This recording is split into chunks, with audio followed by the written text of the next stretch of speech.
Welcome to the third and final video of this MXL mics review video series. Today we're going to be looking at the MXL V67G Heritage Edition microphones. So if you managed to see my unboxing video, you will have known that my intention for these from the beginning and has stayed true to the fact that I am only going to be using these microphones for toms.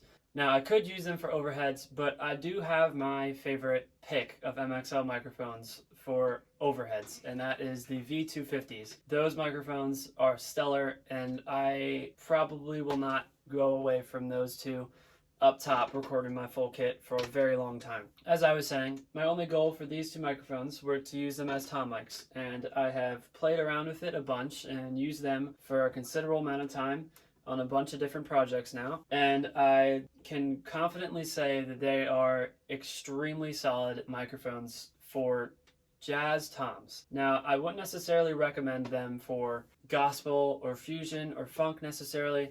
When you're playing a genre that requires the drums to have a lot of tone and a lot of pitch, you're going to want a microphone like these two that gets a lot of pitch.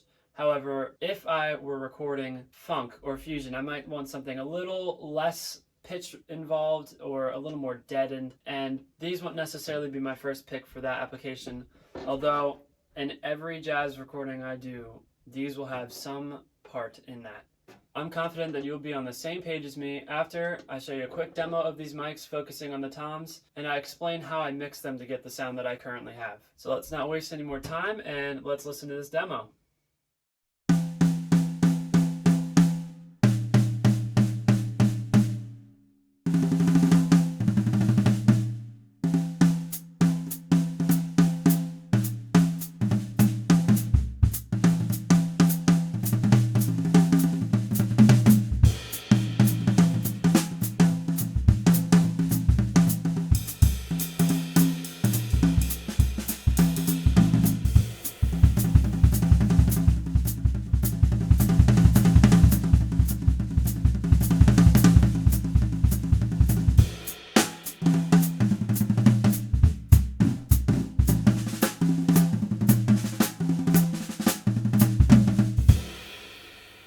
Okay, now that you've heard the mics, you can definitely hear that they're really solid tom mics and that I can get a really nice sound out of these two toms because of the work that these microphones do.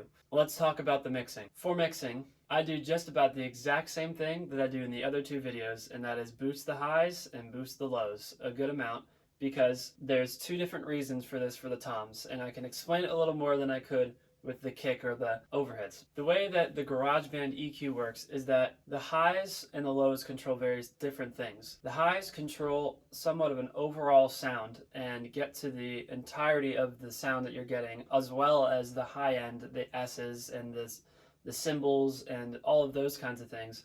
So if you boost the highs too much, then you're going to get the cymbals, especially since these are condenser microphones, that you'll hear these cymbals from, given where they're placed. The reason you want to boost the low is because that's going to be the way that you adjust the tone and the pitch. You're going to be able to morph the amount of low end that you get from the drum, and it's going to give you a much warmer sound, and you're going to get a lot more body from the drums. And that is something that I think is extremely valuable when looking into toms and miking them and figuring out how to mix them and such. And just like in the other two videos, what I do with the mids is just about the same. I pretty much cut the mids totally. And I will also play with the mid frequency, it's different from the mid, to see where it sounds on this particular recording, which can be based off of how loud I'm playing, how soft I'm playing, the touch that I'm playing with, and it all just kind of varies. So mostly cut mids and just maybe leave a little bit in for some specific sound that I might be hearing.